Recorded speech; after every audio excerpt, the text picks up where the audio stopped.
mean, tell me a little bit, like, when did you guys notice like things starting to really change? Was it pretty quickly for you, or? It was immediately. Yeah, it was Yeah. really immediately. As soon as those notifications started coming in, there was a little bit of, on our end, kind of figuring out what the best method for, doing consultations, and the approach we had was. Yeah. Because some of the stuff we were doing wasn't really working. It wasn't converting the consultations into business. But we kind of honed in on what our strengths were, and really solidified. So we had a much better chance of converting those over. Yeah, but now you're killing it. Like, I spoke to you the other day, you're like, we're converting like 80% of people or something like that, 70% of people. It's wild. Yeah. And that also comes from, guidance from you. We were doing it one way and it wasn't working at all. You suggested to us, do this, this, and this, play to your strengths, do this. And we were like, you know what?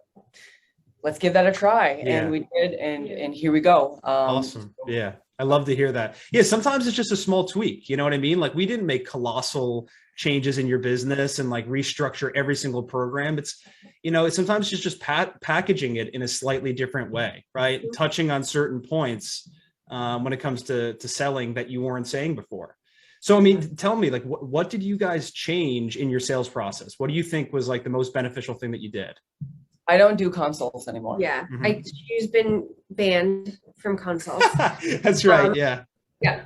So I handle all the consults.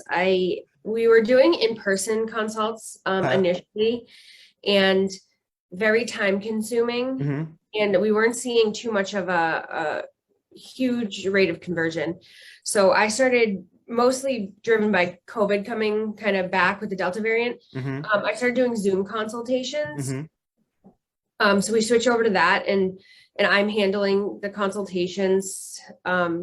We set a time limit on them, half hour, because otherwise they turn into these like marathon consultations, and we end up learning way too much. It turns into a training session too.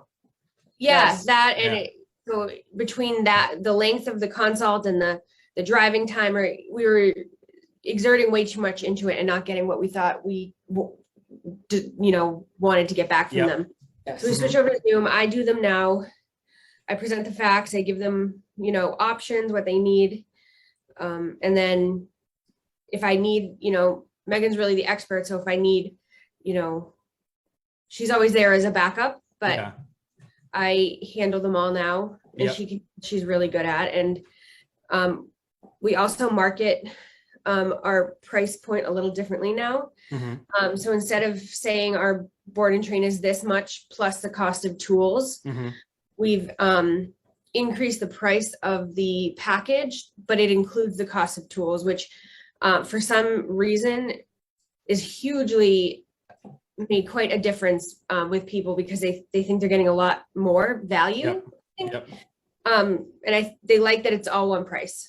So whether we need 3 tools or 6 tools, it's included. Exactly. That's really not a huge cost for us. Yeah, it's much more digestible, I'd say, for people, right? Like, and it's a smoother sell too, because you're like, here's the price. You don't need to go like, here's the price plus $200 for this tool, plus another $30 here, and oh, you're going to need this too. And it's like, all of a sudden you're tacking on an extra $400 or $500 at the end or something like that. And it's like, just put it all in there. People, are going to really, feel much more comfortable with that. It's just less you need to even like sell them on, it's just.